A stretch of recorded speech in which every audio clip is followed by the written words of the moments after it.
નમસ્કાર, આપ જોઈ રહ્યા છો ગુજરાતની નંબર 1 ન્યૂઝ ચેનલ ન્યૂઝ 18 ગુજરાતીને તમામ મહત્વપૂર્ણ સમાચારની સાથે હું છું લુબના ખાન। મહત્વપૂર્ણ સમાચાર પર નજર કરીએ તો ઉત્તર ગુજરાત અને કચ્છ માટે મહત્વની આગાહી કરવામાં આવી છે। 2 દિવસ આંધી અને વંટોળનો પ્રકોપ રહેશે। કચ્છ, પાટણ, બનાસકાંઠા, કચ્છમાં આંધી વંટોળની આગાહી કરવામાં આવી છે। તો 25 થી 30 કિલોમીટરની ઝડપે ફૂંકાઈ શકે છે પવન। રાજ્યમાં આગામી 7 દિવસ વાતાવરણ સૂકું રહેશે।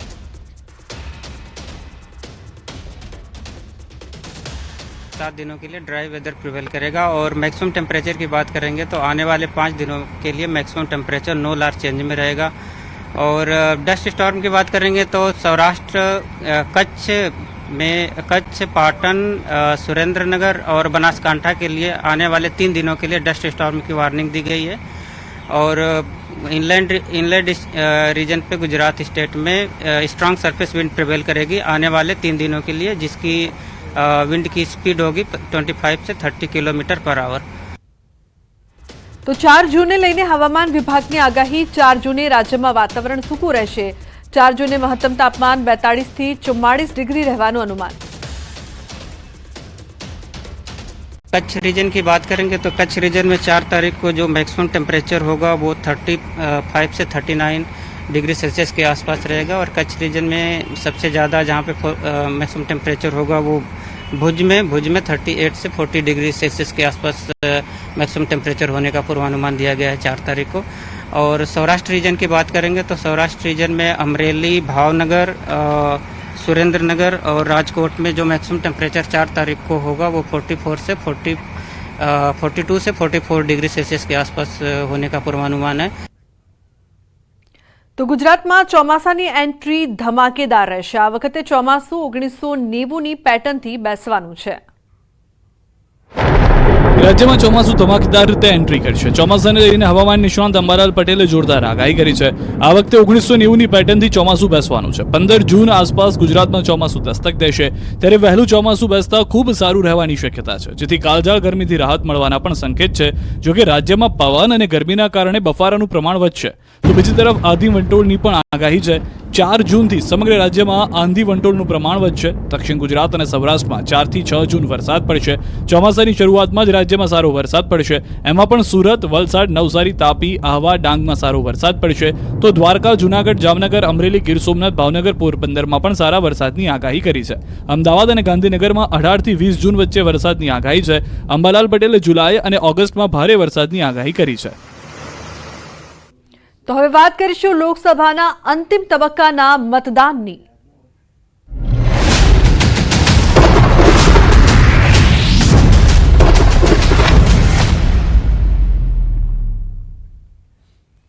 તો આજે લોકસભાના અંતિમ 7મા તબક્કાનું મતદાન। 7મા તબક્કામાં કુલ 57 બેઠક પર મતદાન। 8 રાજ્યની 57 બેઠક પર મતદાન। 10 કરોડ લોકો કરશે મતાધિકારનો ઉપયોગ। 10.9 લાખ મતદાન કેન્દ્ર પર મતદાન થઈ રહ્યું છે। પ્રધાનમંત્રી નરેન્દ્ર મોદીનું ભાવિ ઈવીએમમાં થશે સીલ। પીએમ મોદી વારાણસીથી ત્રીજી વાર મેદાને છે।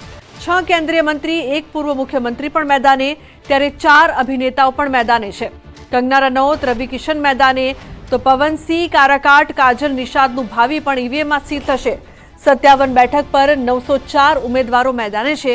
પંજાબમાં સૌથી વધુ 328 જેટલા ઉમેદવારો મેદાને। યુપીમાં 144, પશ્ચિમ બંગાળમાં 124, બિહારમાં 134 ઉમેદવારો મેદાને ઉતર્યા છે। તો છત્તીસગઢમાં 19, હિમાચલ પ્રદેશમાં 37, ઝારખંડમાં 52, ઓડિશામાં 66 ઉમેદવારો મેદાને ઉતર્યા છે। અત્યાર સુધીમાં 28 રાજ્યની 486 બેઠક પર મતદાન પૂર્ણ થઈ ચૂક્યું છે।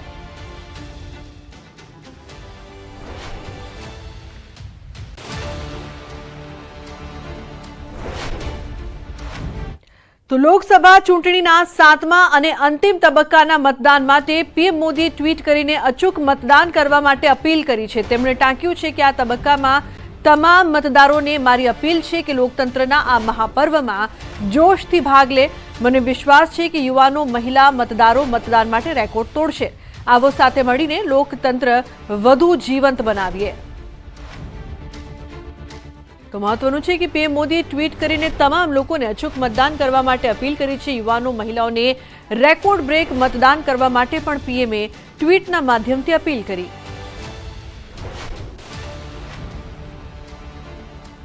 તો 4 જૂને લોકસભાની ચૂંટણીમાં મતગણતરી માટે તૈયારીઓને આખરી ઓપ અપાઈ રહ્યો છે. વડોદરામાં 98 ટેબ્લો ઉપર 19 રાઉન્ડમાં મતગણતરી થશે. શહેરની પોલિટેકનિક કોલેજ 4 તારીખે પોલીસ છાવણીમાં ફેરવાશે. મતગણતરી સ્થળે 400 પોલીસ જવાનોને ચુસ્ત બંદોબસ્ત ગોઠવાયો છે, જેમાં 290 જવાનો ટ્રાફિક અને પાર્કિંગની વ્યવસ્થા સંભાળશે. કાઉન્ટિંગ સેન્ટરની અંદર મોબાઈલ લઈ જવા પર પ્રતિબંધ ફરમાવવામાં આવ્યો છે.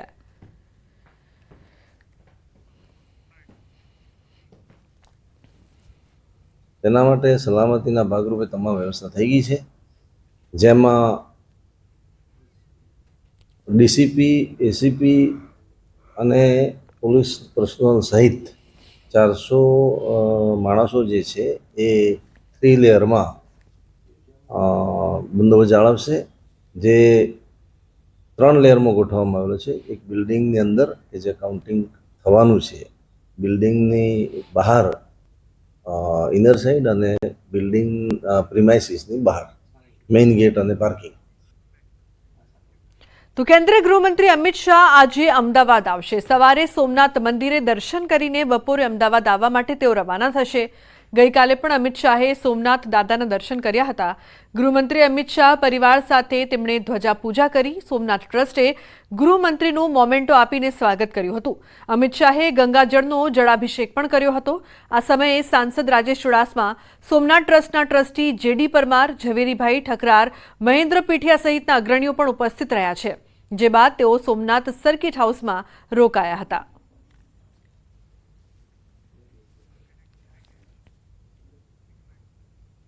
તો ટીઆરપી ગેમ ઝોન અગ્નિકાંડમાં મોટા ખુલાસા થયા છે. આરોપી અધિકારીઓને 13 દિવસના રિમાન્ડ પર મોકલવામાં આવ્યા છે. રાજકોટના ટીઆરપી ગેમ ઝોન અગ્નિકાંડમાં મોટા ખુલાસા થયા છે. ગેમ ઝોનનું બાંધકામ ગેરકાયદે હોવાનું અધિકારીઓ પહેલાથી જ જાણતા હોવાનો ખુલાસો થયો છે. એસઆઈટીએ કોર્ટમાં કરેલી રજૂઆત પ્રમાણે આ પહેલા પણ ગેમ ઝોનમાં આગ લાગી ચૂકી છે. 4 સપ્ટેમ્બર 2023ના રોજ પણ આગ લાગી હતી. તે સમયે ફાયર ઓફિસર રોહિત વિગોરા હાજર હતા. ઓફિસરને ખબર હતી કે એનઓસી અનિવાર્ય છે, તેમ છતાં ફાયર ઓફિસર તે સમયે કોઈ પગલાં ન લીધા. પહેલીવાર આગ લાગી ત્યારે યુવરાજસિંહ સોલંકી પણ સ્થળ પર હાજર હતો. આ મામલે કોર્ટમાં સ્પેશિયલ પબ્લિક પ્રોસિક્યુટર તુષાર ગોકાણીની દલીલ છે. 6 જૂન 2023ના રોજ મનપાએ સ્ટ્રક્ચર તોડીને પાડવા નોટિસ પણ આપી હતી, તેમ છતાં ટીપીઓએ કાર્યવાહી ન કરી. સ્ટ્રક્ચર તોડવાને બદલે વધારવામાં આવ્યું, ત્યારે અધિકારીઓના આશીર્વાદથી ગેમ ઝોન ચાલતું હોવાનું સામે આવ્યું. યુવરાજસિંહ અને મહાનગરપાલિકાના અધિકારી મળેલા હોવાનો પણ પુરાવો છે. ત્યારે એ પણ સવાલ છે કે મનપા અધિકારીને ગેરકાયદે બાંધકામની જાણ હતી, તેમ છતાં લોકોના જીવની પરવા કેમ ન કરી? દબાણ શાખા કેમ દબાણ ન હટાવ્યું? હાલ આ કાંડમાં જવાબદાર આરોપી અધિકારીઓને 13 દિવસના રિમાન્ડ પર મોકલાયા છે. Suspended station fire officer Rohit Vigora, ATPO Mukesh Makwana, suspended ATPO Gautam Joshi તેમજ મહાનગરપાલિકાના પૂર્વ town planning officer MD Sagathiya 12 જૂન સુધી રિમાન્ડ પર છે. તો રાજકોટ અગ્નિકાંડમાં સૌથી મોટો ખુલાસો થયો છે. ટીપીઓ એમડી સાગઠિયાની અધધ મિલકત સામે આવી છે. રાજકોટ મહાનગરપાલિકામાં એક જ જગ્યાએ નોકરી કરતા ટીપીઓ સાગઠિયાની કરોડોની મિલકત સામે આવી. અગ્નિકાંડની તપાસ કરી રહેલી એસઆઈટી ઉચ્ચ અધિકારીઓની પૂછપરછ કરી રહી છે, જેમાં ટીપીઓ એમડી સાગઠિયાની પણ પૂછપરછ કરાઈ. એમડી સાગઠિયાની રાજકોટ ગોંડલ ચોકડી અને વીરપુરમાં અનેક જગ્યાએ પ્રોપર્ટી હોવાના ખુલાસા થયા. જેતપુર રાજકોટ નેશનલ હાઈવે ચરખડી પાસે વિશાળ જગ્યામાં આધુનિક સુવિધાવાળું ફાર્મ હાઉસ પણ મળ્યું છે. આ ઉપરાંત સાગઠિયાની અનેક જગ્યાએ જમીનો, પેટ્રોલ પંપ, બંગલા હોવાનું પણ અનુમાન લગાવવામાં આવ્યું છે. એસીબીએ એમડી સાગઠિયાની રાજકોટ સહિત તમામ જગ્યાએ મિલકતની તપાસ શરૂ કરી. 50,000 થી 60,000 પગારદાર પાસે આટલી સંપત્તિ ક્યાંથી આવી તે મોટો સવાલ.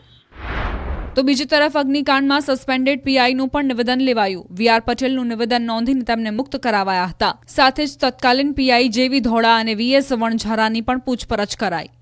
તપાસની આ કડીમાં રાજકોટ ગેમ ઝોનનો વધુ એક વિડીયો પણ સામે આવ્યો, જેમાં આગની દુર્ઘટના અગાઉનો ઘટનાક્રમ નજરે પડ્યો. વિડીયોમાં ગેમ ઝોનમાં વેલ્ડિંગની કામગીરી ચાલી રહી છે, જેમાં 3 લોકો કામ કરતા દેખાય છે. બાજુમાં જ ટાયરોનો જથ્થો પડ્યો છે. ફોર્મની શીટોનો જથ્થો પણ વિડીયોમાં નજરે પડ્યો. ત્યારે તપાસમાં આ વિડીયો એક મહત્વનો પુરાવો સાબિત થઈ શકે છે. અને મહત્વપૂર્ણ સમાચારની વાત કરીએ તો વડોદરામાં ફાયર સેફટી અંતર્ગત ધાર્મિક સ્થળો પર પણ તપાસ હાથ ધરાઈ છે, જેમાં અટલાદરા બીએપીએસ મંદિર, Waghodia road gurdwara, Sun Pharma road લાલ ચર્ચમાં તપાસ કરવામાં આવી. જેમાં માંડવી જુમ્મા મસ્જિદમાં પણ ફાયર સ્ટેશન ઓફિસર અમિત ચૌધરીએ માંડવી જુમ્મા મસ્જિદનું નિરીક્ષણ કર્યું. તપાસમાં જુમ્મા મસ્જિદમાં ફાયર સેફટીની સુવિધાનો અભાવ જોવા મળ્યો હતો. સેફટીના સંસાધનો તેમજ ઇમરજન્સી એક્ઝિટ છે કે કેમ તે બાબતે નિરીક્ષણ કરવામાં આવ્યું. તપાસમાં જુમ્મા મસ્જિદમાં ઇમરજન્સીમાં બહાર નીકળવાનો કોઈ દરવાજો દેખાયો નહોતો, જેના કારણે નોટિસ અપાઈ હતી. ફાયર સેફટી મામલે ધાર્મિક સ્થળને નોટિસની રાજ્યમાં આ પ્રથમ ઘટના છે.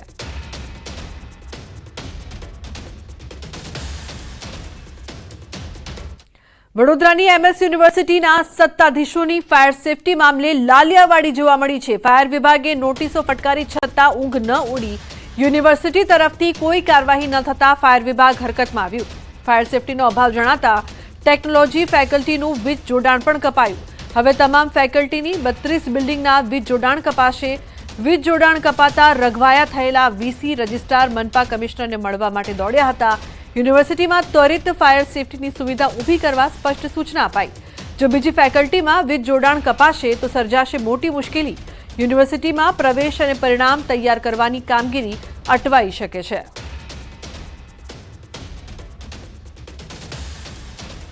રાજકોટ ગેમ ઝોન બાદ પ્રશાસન અચાનક એક્શનમાં આવી ગયું છે. ઠેર ઠેર ફાયર સેફટીની ચકાસણી કરવામાં આવી રહી છે. ત્યારે ન્યૂઝ 18 ગુજરાતીની ટીમે અમદાવાદ ગ્રામ્યમાં આવેલા બાવળામાં ફાયરની સુવિધા અંગે રિયાલિટી ચેક કર્યું હતું. આ રિયાલિટી ચેકમાં સામે આવ્યું કે સ્થાનિક પ્રશાસન હજુ પણ ઘોર નિંદ્રામાં છે. મહત્વનું છે કે બાવળામાં અનેક કેમિકલ કંપની આવેલી છે, જેમાં આગ લાગી તો તે આગને બુઝાવવા કોઈ ફાયર સાધન કામ લાગે એવું નથી. ફાયર માટે જે વાહન બાવળા નગરપાલિકા પાસે છે તે વાહન વર્ષોથી વણ વપરાયેલી હાલતમાં જોવા મળ્યું. બાવળા નગરપાલિકાને આ ફાયર ફાઇટરની ગાડી 2019માં મળી હતી. ત્યારથી લઈને ફક્ત નામનો જ ઉપયોગ થાય તેવું જોવા મળી રહ્યું છે. સ્થાનિકો પણ ફાયર સુવિધાની માંગ કરી રહ્યા છે.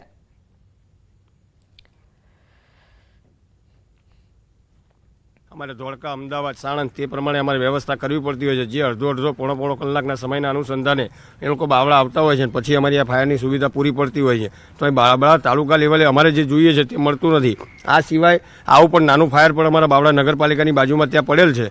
તે પણ આનથી નાનું છે, તે કાણા પડી ગયા છે. એનો જે પૂરતો સ્ટાફ જે હોવો જોઈએ એ પણ છે ને એ બાવળાની અંદર.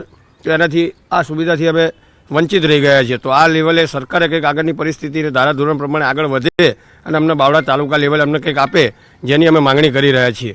ન્યૂઝ 18ની ટીમ જે છે તે બાવળા નગરપાલિકા વિસ્તારની ફાયરની સુવિધાની રિયાલિટી ચેક કરવા માટે પહોંચ્યું છે. પરંતુ અહીંયા ફાયરના પણ દર્દના દ્રશ્યો જે છે તે જોવા મળી રહ્યા છે. આ ફાયર આગ બુઝાવવા માટેનું વાહન છે, પરંતુ દ્રશ્યો તમારી સામે જ છે. આ દ્રશ્ય જોતાં જ તમને ખબર પડે કે આની સિચ્યુએશન કેવી છે. એક પણ લાઇટ નથી.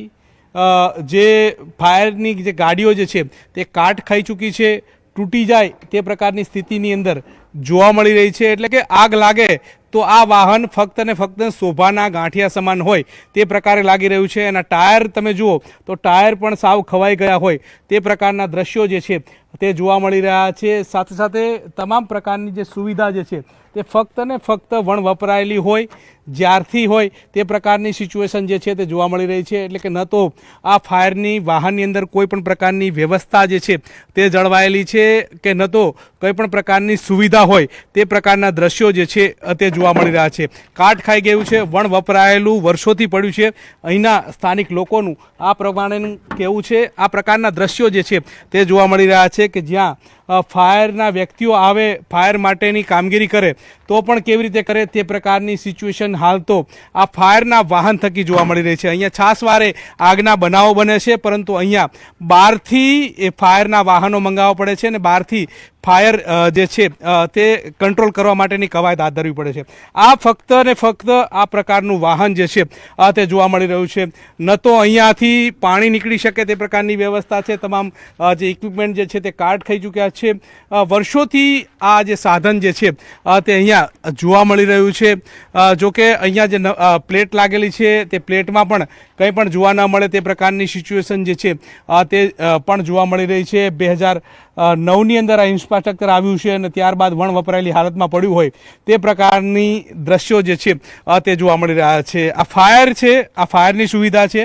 આ બાવળા નગરપાલિકાને મળેલી આ ફાયરની સુવિધા છે. હવે તમે જ કહો કે કેવી રીતે આ ફાયરનું જે સાધન જે છે તે કામ કરશે અને અહીંયા કેવી રીતે આગ બુઝાવશે તે પ્રકારના પ્રશ્નો જે છે તે ખડા કરી રહ્યા છે. કેમેરા પર્સન હરીશ શર્મા સાથે ગૌતમ શ્રીમાળી, ન્યૂઝ 18 ગુજરાતી, બાવળા.